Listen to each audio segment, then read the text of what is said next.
Um, do you feel that education prepared you for life?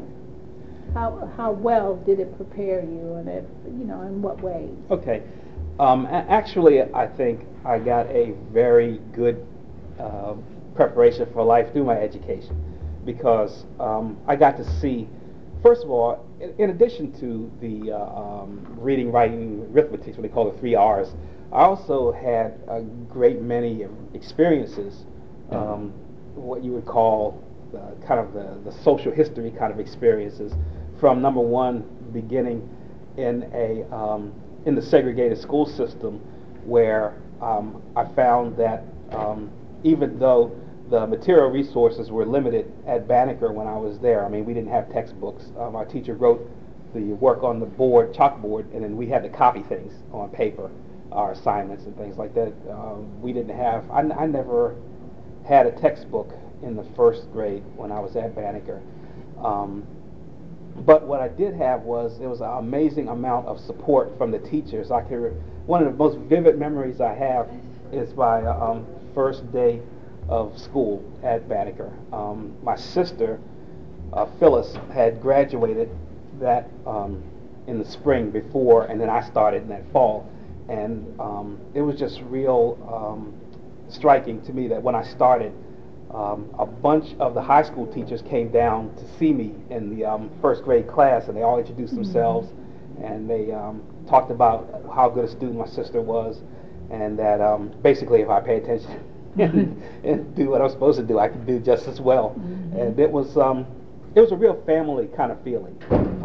I can't describe it any other way than that. You just felt like you belonged.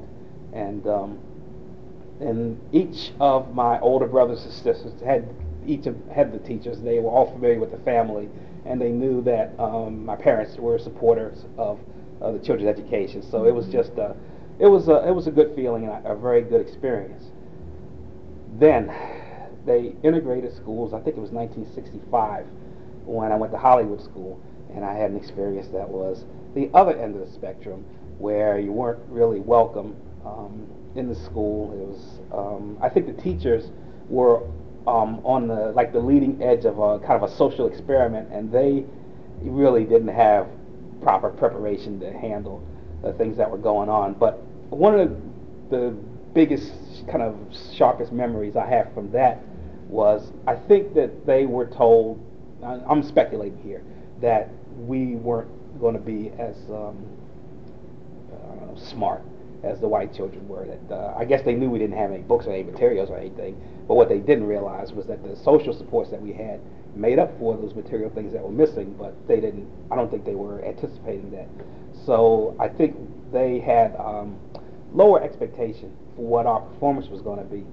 But to back up a little bit, when I was in the second grade, I had a lot of older brothers and sisters. So in order to kind of survive in your household anyway, you have to learn things. So I could read, write, and add and subtract and multiply and tell time and all that kind of things that you're supposed to learn in school. You just, because of the large age gap between me and my older brothers and sisters, you just learn that stuff at home. Like, for example, if you want to watch something on TV and you don't know how to tell time, your sister's going to get it. So, you just learn that survival skills.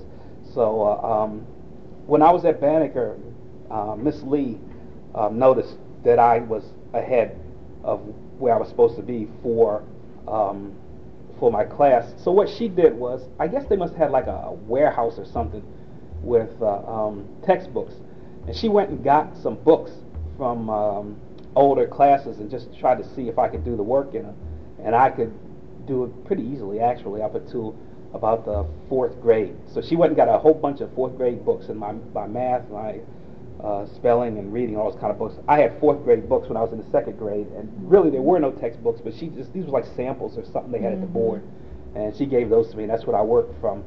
So by the time I got to Hollywood School, I mean, they were expecting me to lag behind, but work was a piece of cake. I mean, schoolwork always was kind of easy for me when I was, especially at that age, and that, that was no more of a challenge than what I had at Banneker. Matter of fact, it wasn't challenging because, like I said, I had fourth grade books when I was at Banneker, and then I went right back to the regular third grade books when I was at Hollywood School. And one of the things that's interesting, my mother never threw anything away. So when she had a stroke and we had to clean up her things, I found a whole bunch of my report cards And one of the things I think is interesting, my mother was, I guess you would call that person functionally illiterate or something. I mean, she could read and write and everything, but she was kind of a product of the system that she grew up in. Her job was cleaning people's houses, so she could read well enough to distinguish like furniture polish from floor polish or something like that. But in terms of reading like a book or a magazine and kind of comprehending what you're reading, that was this very big struggle for her. And I noticed that on my the first report card that I had gotten from Hollywood School, the integrated school, I noticed that the teacher had put that I was working at grade level, and my mother had struggled to write something back, like basically, I know he's ahead of that, you know, and then the teacher, of course, wrote back that no, he's right where he belongs. But it was just interesting to look back and see that kind of played out in writing there. Okay, well, I'm kind of rambling.